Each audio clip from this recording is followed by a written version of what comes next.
Sanibonani la ku-leGcokama, nibingelele sifundo.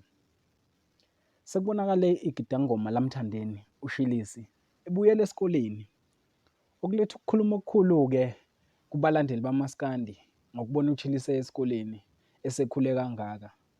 Abanye-ke bagxeka umthandeni ngokubuyela kwaShilisi esikoleni.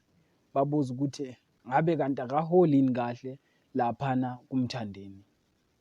Kube-ke sekusuka iy'nkulumo-ke ukuthi uShilisi mhlawumbe ubona ukuthi uzoba nekusasa elingcono uma ephindela esikoleni. Kanti abanye balibona ngelinye isayidi bathi usekhule kakhulu ngeke esalunga esikoleni. Ngokubuka kwakho mbukeli wethu, ngabe luthini uvo lwakho ngokubuyela kwaShilisi esikoleni? Sicela nje ushiye uvo lwakho ngaphansi comment section. Ungakhohlwa ukulayikha, nokukhomenta, nokusubscribe. Ngiyabonga.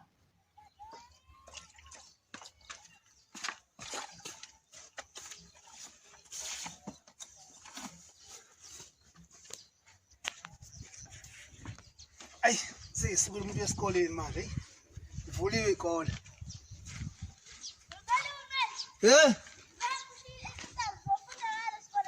Ilana esizazilena. Oh, lele homework. Letha, hey, sese ngikhohliwe yazi.